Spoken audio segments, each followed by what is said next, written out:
pemirsa IDX Channel, senang sekali saya Prisa Sampodatu kembali menjumpai Anda dalam Women's Talk. Kita akan berbincang dengan sejumlah wanita inspiratif tanah air. Kali ini adalah salah satu pelestari tenun ikat asal Flores. Seperti kita ketahui, tenun ikat asal Flores ini sangat cantik dan dia sudah berhasil mendedikasikan dirinya untuk memperkenalkan tenun ikat ke mancanegara dan juga dunia. Siapakah dia pemirsa? Inilah Women's Talk selengkapnya. Bukan perkara mudah melestarikan dan mengembangkan tenun ikat asli yang mulai tergerus oleh arus modernisasi, ditambah dengan serbuan berbagai produk yang serba instan. Inilah yang dirasakan Alfonsa Horeng, salah satu pelestari tenun ikat asal Nusa Tenggara Timur. Sosok perempuan ini belum begitu populer di Indonesia, padahal reputasinya sebagai perempuan yang teguh memelihara budaya dan adat tradisi di Flores sudah mendunia. Banyak penghargaan yang telah diterimanya yakni Mixa Award, Australian Leadership Award, She Can Tupperware Award, Inspire Woman, Kartini Award, Master Weaver of Flores Indonesia by Fashion Institute of Technology, serta Indonesia Digital Woman Award Cultural Artist. Dengan kegigihan dan kesabaran Alfonsa, setidaknya telah terlihat hasil yang kian positif. Masyarakat di kampungnya diberdayakan, dan kini kreasi tenun ikat binaannya pun semakin dikenal di dalam negeri hingga ke berbagai negara. Wanita lulusan Fakultas Teknologi Pertanian dari Universitas Widya Mandala Surabaya pada 1998 ini memilih untuk kembali ke kampung halamannya setelah bekerja di Surabaya. Ia merasa terpanggil untuk memberdayakan para wanita di kampung halamannya. Pada Oktober 2002, Alfonsa akhirnya memprakarsai berdirinya sebuah kelompok tenun yang diberi nama Lepo Lurun Women's Weaver Cooperative. Kelompok binanya yang berlokasi di Desa Nita, Kabupaten Sika, Flores, Nusa Tenggara Timur, rata-rata beranggotakan ibu rumah tangga.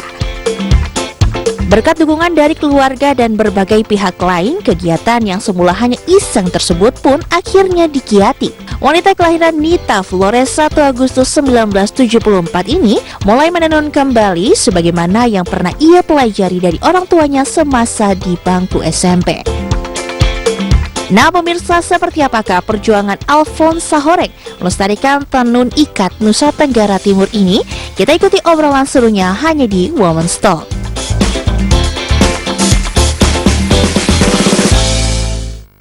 Langsung saja pemirsa, kita akan berbincang dengan narasumbernya kali ini.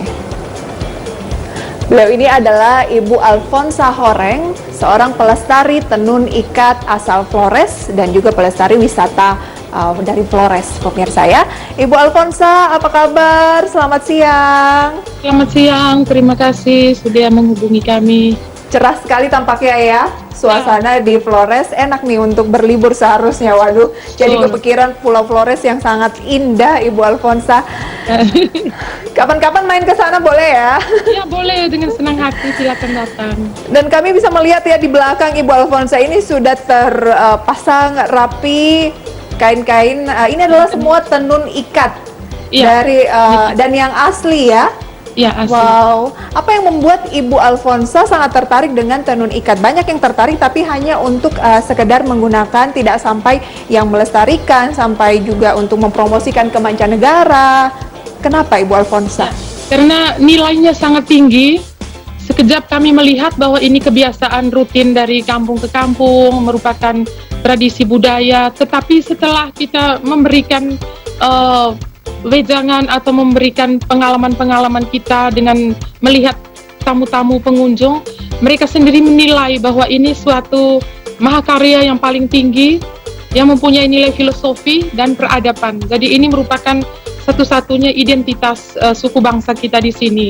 Jadi penting sekali untuk kita bisa lestarikan. Sering digunakan untuk sejumlah acara-acara adat seperti lamaran, begitu ya?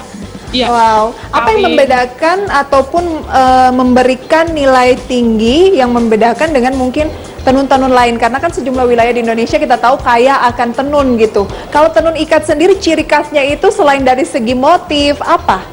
Ya, jadi tenun ikat ini secara teknisnya dibuat dengan tie-dye teknik atau mengikat dan mencelup di warna.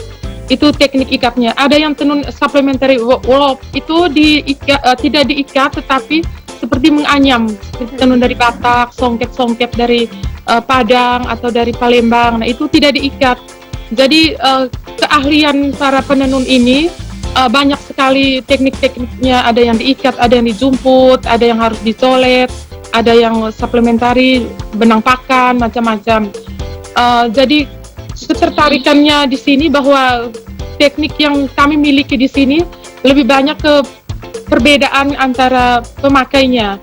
Lebih banyak ke perempuan itu tenun ikat, terus kalau untuk kaum laki-laki itu tenunnya tekniknya tidak diikat tetapi dengan permainan benang pakan. Oke, dari segi teknik pembuatan yang memang ada tingkat kesulitan tersendiri. Kalau dari segi bahannya kebanyakan itu adalah mungkin dari segi benangnya itu dari apa, Ibu Alfonsa? Bahannya secara tradisional, secara konvensional itu dari kapas dipintal. Jadi itu melewati tahapan hampir 45 tahap proses, mulai dari petik kapas, penjemuran, pemipihan biji kapas, terus penggulungan, pemintalan, sampai dengan bentang di pemidang-pemidang.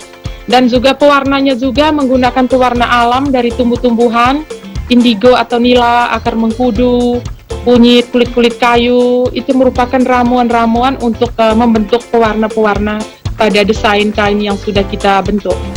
Ibu Alfonsa, sekarang kan teknologi makin maju nih. Apakah masih cukup banyak artis mungkin ya, kalau heritage kan lebih ke artis bukan pengrajin yang menggunakan alat tenun yang klasik atau tenun yang bukan yang modern gitu ya? Tenun tradisional, betul. Tenun konvensional. Karena secara konvensional itu sudah terbiasa, kalau anak-anak di sini yang muda-muda itu sudah biasa, tetapi kalau tenunnya diganti dengan setengah semi mesin atau ATG, alat tenun ATBM, itu berat karena kami belum terbiasa. Jadi dengan ATG itu peralatannya ringan, mudah, dan mudah dioperasikan. Tetapi keinginan kaum milenial sekarang itu makin berkurang, walaupun praktis pekerjaannya, karena mereka menganggap ini belum terlalu menghasilkan secara finansial. Ya. Jadi cukup banyak juga anak-anak muda dari Flores sendiri yang sudah tidak menekuni hal tersebut, bahkan sudah nggak tahu lagi cara menenun ya? Iya, betul. Apa yang Ibu Alfonsa lakukan melihat fenomena tersebut? Ya, kami berupaya untuk mengajak mereka ke suatu sisi. Misalnya mereka mengerjakan tenun tidak sepenuhnya 25 tahap seluruhnya, tetapi hanya tahap penggulungan atau hanya tahap ikat atau pewarnaan, atau mereka mengikuti kegiatan-kegiatan kami di rumah tenun kami, menerima tamu, biasanya bule-bule atau orang lokal luar yang datang untuk nginap belajar tenun, untuk mereka bisa servis pakai makanannya, mereka bisa ajak untuk travel, itu mereka bisa gunakan untuk fotografer juga, mereka menjadi model juga. Jadi pelan-pelan kita mengarahkan mereka untuk mengerjakan tenun itu secara penuh. Terus kita juga berupaya untuk membuka semacam workshop tenun, sekolah tenun, untuk bisa menjadikan wadah atau media bagi anak-anak ini bisa untuk teori dan prakteknya sekaligus. Wow, khawatir juga ya kalau misalnya tidak ada lagi anak-anak muda yang tertarik untuk belajar membuat tenun secara tradisional. Nanti yang mau melestarikan budaya yang indah dan unik ini, ciri khas dari Flores ini siapa gitu ya? Iya. Sebenarnya berapa sih Bu biasanya harga sebuah kain tenun yang asli sehelai, misalnya seperti yang ada di belakang Ibu Alfonsa mungkin? Ini sekitar 2.500.000 untuk kalau dihargai, kan pekerjaannya bisa 3 bulan. 3 bulan untuk satu helai kain? Ya, satu helai, tapi waktu tenunnya saja ditambah satu minggu. Jadi 3 bulan itu bisa menghasilkan 4. Karena pekerjaan pada tahap medium itu bisa 4 sekaligus dimasukkan ke dalam alat tenun. Jadi tenunnya saja ditambah-tambahi lagi 1 minggu, sehingga bisa double pekerjaannya. Sistemnya tidak satu persatu, tapi dikasih naik volume benangnya. Oke, Ibu Alfonsa, memang ada harga dan juga ada usaha yang harus dibayar di sana ya. Nanti akan kita bahas lebih jauh, katanya sudah diperkenalkan sampai ke mancanegara, tapi kita harus jeda terlebih dahulu. Pemirsa IDX Channel, kami masih akan kembali usai jeda pada warna berikut. Pastikan Anda masih menyaksikan Women's Talk.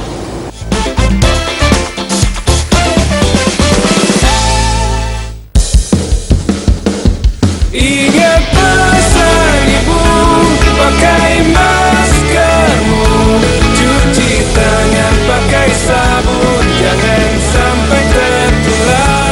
Ingat selalu pesan ibu, jaga jarakmu, hindari kerumunan, jaga keluargamu. Kini aplikasi mClears hadir di handphone Anda untuk memudahkan transaksi Anda. Informasi aktivitas clearing dan penjaminan tidak lagi hanya dapat diakses melalui komputer di kantor Anda, melainkan dapat diakses di mana saja dan kapan saja dalam genggaman Anda. Fitur-fitur mClears. Equity clearing dan settlement adalah fitur di mana Anda dapat melihat posisi kewajiban settlement anggota clearing hingga nilai alternate case settlement serta informasi gagal bayar. Risk management adalah fitur di mana Anda dapat melihat posisi trading limit, kolateral, MKBD, portofolio harian, risk charge anggota clearing dan kombinasi, serta nilai minimum cash collateral. Derivatif adalah fitur di mana Anda dapat melihat posisi trading limit, margin call, dan informasi clearing derivatif. Terkait pinjam-meminjam efek, terdapat fitur mengenai borrowing information dan lendable pool information, serta lending revenue dan borrowing fee. Serta menu lain yang menampilkan informasi mengenai haircut, risk charge saham, dan nilai harga penyelesaian harian dan harga penyelesaian final. Selain itu, Anda juga dapat mengakses fitur pengumuman, peraturan, dan informasi layanan KPEI pada aplikasi mClears. Download aplikasi mClears di App Store atau Google Play Store. Lakukan registrasi user Anda dengan menggunakan alamat email berdomain resmi yang sesuai dengan anggota clearing Anda. Setelah registrasi, Anda akan diberikan kode OTP di email Anda untuk verifikasi, dan aplikasi mClears Anda siap untuk digunakan. Anda dapat mengakses seluruh menu pada aplikasi mClears dengan melakukan aktivasi berlangganan premium yang dapat dilakukan dengan memilih menu Get Premium. Download aplikasinya sekarang, lakukan registrasi, dan dapatkan kemudahan dalam genggaman tangan Anda. Kemudahan informasi KPEI dalam genggaman Anda.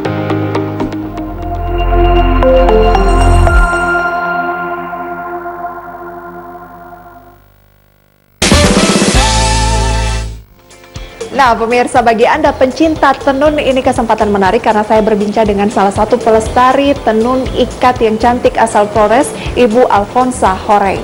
Ibu Alfonsa, kita lanjutkan perbincangan ya. Ini menarik karena Ibu Alfonsa tidak hanya sekedar pencinta, tetapi sudah membawa tenun ikat, memperkenalkan ke mancanegara, khususnya ke Inggris ya.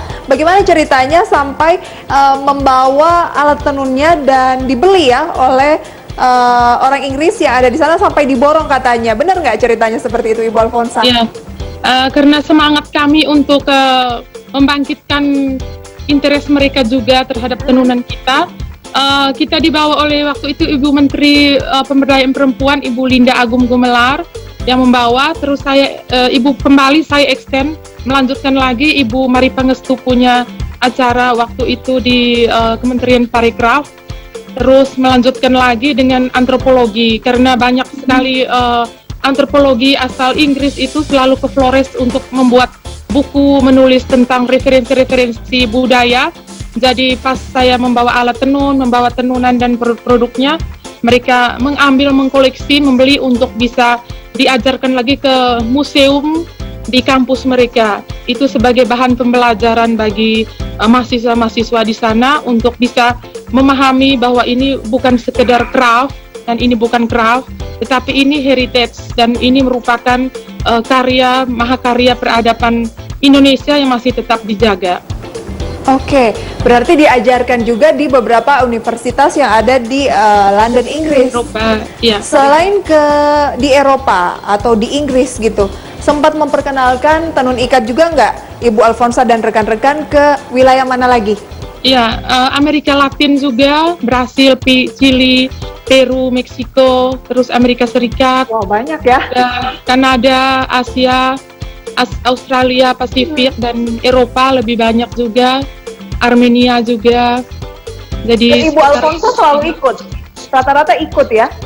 Ya, kebanyakan saya sendiri karena alat tenun saya juga berat. Terus saya juga membuat kelas mengajarkan proses tenun, memperagakan cara tenun, cara ikat, sampai dengan pembuatan pewarna kalau ada botanical gardennya, juga penjelasan motif-motifnya, dan juga fashion etnik yang ada di tiap suku yang ada di NTT.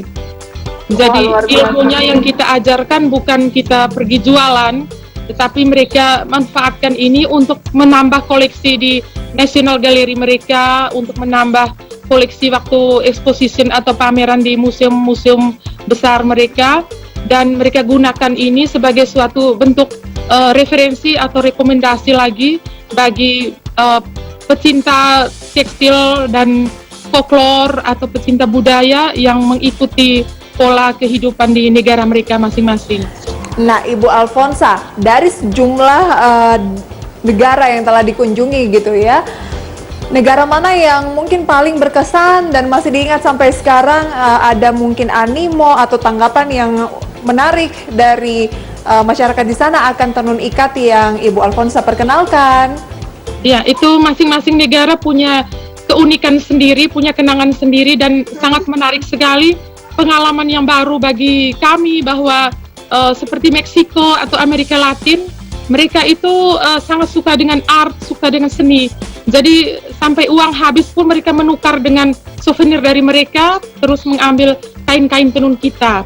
Terus di Ekuador juga bagus, mereka punya juga ada tenun ikat, tetapi sudah punah dan disimpan di museum di El Mitad de Mundo yang titik bumi 0 derajat itu, disimpan saja di situ. Jadi kami memberikan lagi alat tenun untuk mereka punya bisa melihat bahwa ini bentuk kebudayaan Indonesia, kita memberikannya lewat kedutaan.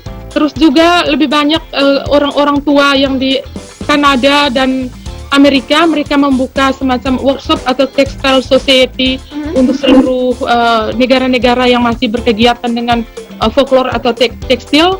Dan ada yang menangis karena mereka melihat ini bentuk peradaban yang sudah sangat modern, tetapi masih saja ada yang melakukan seperti ini. Nah, mereka menangis, mereka melihat kembali kilas balik negara mereka, bahwa betapa rendahnya negara mereka dibandingkan dengan negara kita.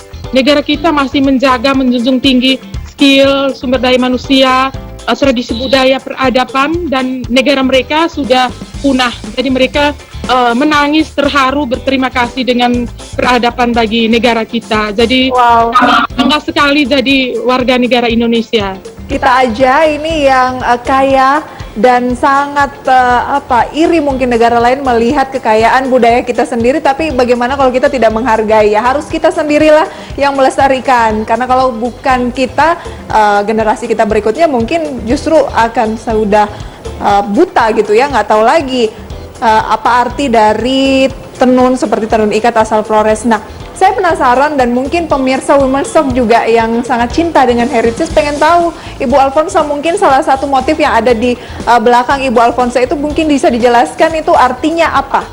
Yang warna merah motif, sebelah, iya. Ini motif salepa atau ciri khas dari motif rempesika. Ini merupakan motif folklore abstrak yang bahasa daerahnya juga kita tidak bisa menerjemahkan lagi karena muncul sebelum masa kedatangan koloni Portugis ke sini. Dan itu ini merupakan digunakan untuk kain perempuan, untuk sarung perempuan, dan juga untuk mahar atau mas kawin. Kalau yang menggunakan ini ketahuan dia dari suku mana asalnya dan dia dipanggil siapa, terus identitasnya, pemberian adatnya semacam apa. Jadi uniform atau motif dan ciri khas corak yang ada pada kain tenun kita menunjukkan identitas kita. Juga pewarnaannya dari pewarna alam, benangnya dari kapas pintal, jadi semuanya organik 100% masih digunakan. Ini untuk penukar dengan 1 ekor kuda besar kalau asli. Mahal sekali ya. Ya. Nanti kalau punya kesempatan Anda bisa berkunjung ke tempat sentra tenun Lepo Lorun di Flores ya, Ibu Alfonsa. Nanti akan kita bahas lebih jauh. Selain tenun, Ibu Alfonsa juga memperkenalkan wisata Flores begitu ya, dan Pulau Komodo ke mancanegara. Kita jeda terlebih dahulu. Pemirsa IDX Channel, kami akan segera kembali usai jeda pariwara berikut. Pastikan Anda masih menyaksikan Women's Talk.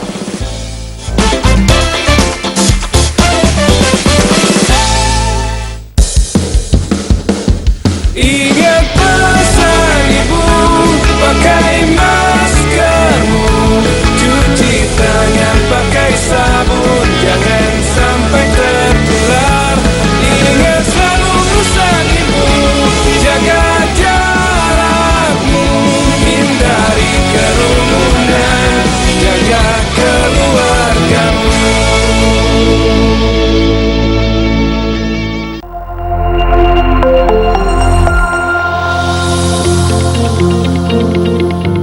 Jika Anda adalah investor saham, Anda mendapat keuntungan di antaranya capital gain, yaitu keuntungan dari selisih harga beli dan harga jual saham.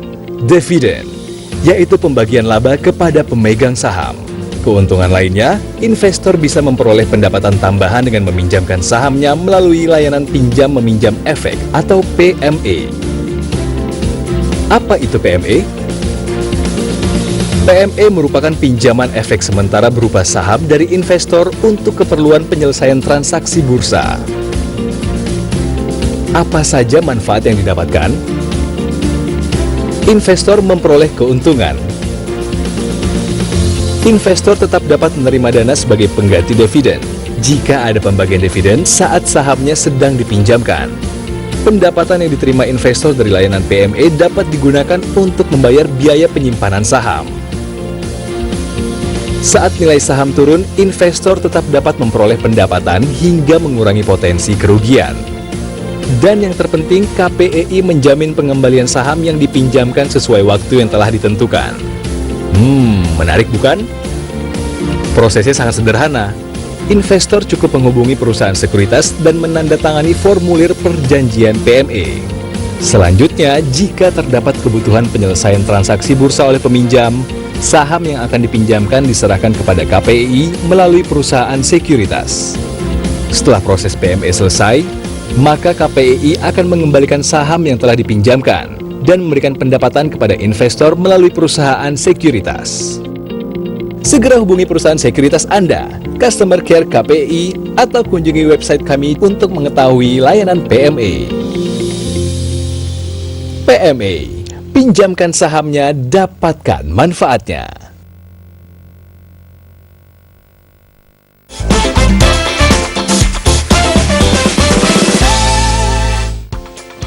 Kembali lagi dalam Women's Talk, pemirsa, masih berbincang dengan Ibu Alfonsa dan kita akan membahas terkait dengan sejumlah kebudayaan Flores yang tetap dilestarikan oleh Ibu Alfonsa dan juga rekan-rekan. Sejauh ini sudah ada sekitar 12 desa di seluruh Pulau Flores dan Pulau Palue yang berhasil membina tenun ikat ya, atau sudah lebih Ibu Alfonsa? Bukan desa secara seluruhnya, tetapi dalam satu desa ada suku-suku tertentu dan hanya yang rajin, yang mau untuk tenun kita mengajak, tetapi tidak lewat kepala desanya atau seluruh desanya, karena saya bukan bupati atau bukan pimpinan daerah, jadi suku-suku yang berbeda itu merupakan kekayaan untuk Lepolorun, karena Lepolorun sendiri tidak bisa tenun teknik dari daerah Komodo, Manggarai, tidak bisa teknik yang dari Jawa atau dari Ende, karena tiap-tiap kami punya bahasa berbeda, punya teknik berbeda, punya motif yang berbeda-beda. Itu yang membuatnya unik ya? Iya, sehingga menjadi kaya motif kami. Jadi penyebaran tenun dan penyebaran pekerjaan atau pembagian distribusi kerja juga bisa secara merata di setiap suku.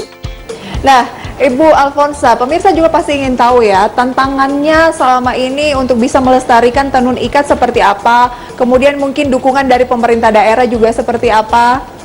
Ya, untuk pemerintah daerah sendiri minus, tidak pernah mendukung. Minus? Nol saja tidak, ya, bukan 0 atau 1, malah minus, bahkan merusak karena tidak pernah datang. Saya berani omong karena ada bukti bahwa perhatian mereka terhadap masyarakat sangat minim sekali. Tidak pernah datang kunjungi, harus ada program baru mereka turun. Kalau saja ada program melihat kelompok tertentu atau keluarga, dan itu ada mungkin kecemburuan karena saya sering jalan ke luar negeri menyaingi mereka, tetapi ini bukan seperti itu. Jadi harus ada perhatian khusus lagi dari pemerintah daerah karena kita sudah punya indikasi geografis atau hak kekayaan intelektual yang ada dalam kain tenun ini yang sudah didaftarkan di Kementerian Hukum HAM, dan ini merupakan geographical indication yang diakui juga secara internasional, dan tenun ikat Sika khususnya sudah mempunyainya. Terus untuk ke depannya kita untuk bisa melihat aspek-aspek lain dari tenun ini, tidak hanya tenun untuk produknya saja, tapi dari nilai filosofi dan nilai kehidupan peradaban kita, berkembang ke kreatif ekonomi, berkembang ke tourism, berkembang ke edukasi, berkembang ke entertainment atau dunia fashion, itu banyak sekali. Jadi tidak hanya satu kain tenun saja yang kita kembangkan produksi sebanyak-banyaknya, tetapi di samping itu ada tambahannya lagi. Sudah sempat diadakan komunikasi mungkin dengan Pemdanya, Ibu Alfonsa? Ya terus, tapi serba ada keterbatasan, mungkin ada respon masih minim gitu ya? Ya. Baik, kita harapkan ke depannya sentra tenun yang dibangun oleh Ibu Alfonsa dan rekan-rekan bisa lebih mendunia lagi agar Indonesia lebih terkenal lagi, khususnya Flores gitu ya. Dan Ibu Alfonsa sebenarnya tips untuk bisa tetap maju meskipun dukungan dari orang-orang terkait yang diharapkan ini masih minim itu apa, dan bisa bertahan sampai sejauh ini itu seperti apa? Mungkin banyak sekali wanita-wanita yang ingin menginspirasi seperti Ibu Alfonsa tetapi punya banyak keterbatasan. Ya, justru dengan tambah tidak diperhatikan kami tambah tinggi loncatannya. Karena itu merupakan batu loncatan bagi kami, perjuangan bagi kami untuk melawan hal-hal yang sebenarnya menjadi penghalang bagi kami. Jadi ini kami bisa buktikan, dan terima kasih pemerintah pusat sangat perhatian penuh, teman ibu-ibu sosialita Jakarta, teman-teman jurnalis, media-media sangat berguna sekali bagi kami untuk sebagai penyalur kegiatan kami di daerah terpencil. Dan banyak sekali promosi-promosi yang sudah dijalankan, kami menangkap bola seperti sekarang ini. Dan kami harus tetap berinovasi, berkarya, berkreatif terus sehingga orang tidak bosan untuk bisa eksis sampai dengan sekarang ini 19 tahun. Wow, Ibu Alfonsa luar biasa, seperti melebihi batu. Karena justru kenyal ya, makin ditekan ini sisi lainnya justru makin memuncak gitu ya, luar biasa. Dan harapannya ke depan apa? Singkat saja Ibu Alfonsa, mungkin ini kan tahun 2021 lagi pandemi. Oh ya, tetap lestari. Terus pekerjaan tenun ini bukan pekerjaan yang sangat sulit, berat, tetapi pendidikan dari rumah-rumah dari keluarga-keluarga. Jadi kembali lagi ke kesadaran pribadi, ke volunteer-volunteer, pemerhati-pemerhati, siapapun dia, tidak harus pemerintah, tidak harus orang kaya atau siapapun juga, tetapi perhatian terhadap peradaban suku bangsa ini siapapun juga harus bisa memperhatikan. Oke, dan semoga tidak ada lagi ya produk-produk tenun ikat imitasi. Iya, betul. Sukses selalu Ibu Alfonsa dan juga rekan-rekan di Flores, maju terus industri ataupun sentra tenun ikat Flores dan juga pariwisata Flores. Sampai berjumpa kembali, terima kasih. Dan pemirsa, demikian edisi Women's Talk kali ini. Semoga bisa menjadi referensi untuk kehidupan dan juga karir Anda. Dan jangan lupa untuk selalu patuhi protokol kesehatan 5M, menjaga jarak, mencuci tangan, menggunakan masker, menjauhi kerumunan pemirsa, dan juga untuk menahan diri bepergian terlebih dahulu. Saya Prisa Samodatu pamit undur diri, sampai berjumpa kembali. Bye-bye.